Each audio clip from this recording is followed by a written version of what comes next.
l'heure. Le sommet pour le climat à Dubaï à présent, la COP28 a débuté sur un premier accord que l'on dit historique. Les pays les plus pollueurs adoptent le principe d'un fonds d'indemnisation en faveur des pays les plus exposés aux conséquences du changement climatique.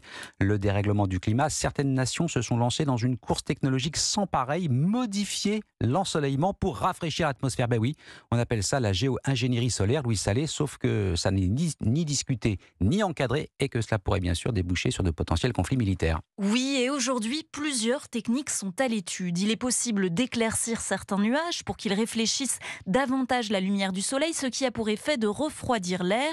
Ce rafraîchissement peut aussi s'obtenir en injectant du soufre dans l'atmosphère ou en plaçant des miroirs sur des satellites qui renvoient les rayons du soleil, une sorte de parasol géant déployé dans l'espace. Marine de Guglielmo est chercheuse à l'Institut de Relations internationales et stratégiques. Les États-Unis sont considérés vraiment comme le leader sur la question et qui financent beaucoup de recherches et beaucoup d'expérimentations. Va y avoir la Chine également qui est très active dans le domaine. On a des doutes sur la Russie, mais le manque de transparence sur les recherches fait qu'on ne sait pas trop où la Russie en est. Le risque de ces technologies, c'est qu'elles peuvent dérégler le régime des pluies en entraînant par exemple des sécheresses localisées. Si demain il y a une catastrophe climatique qui a lieu, l'État touché par cette catastrophe pourrait attribuer la responsabilité à un ou plusieurs États. Ça implique une infinité de choix techniques à faire qui peuvent produire des conflits. D'après l'IRIS, l'armée n'a pas pris au sérieux ce danger. L'Institut recommande de l'intégrer aux stratégies de défense militaire françaises. Louis Salé.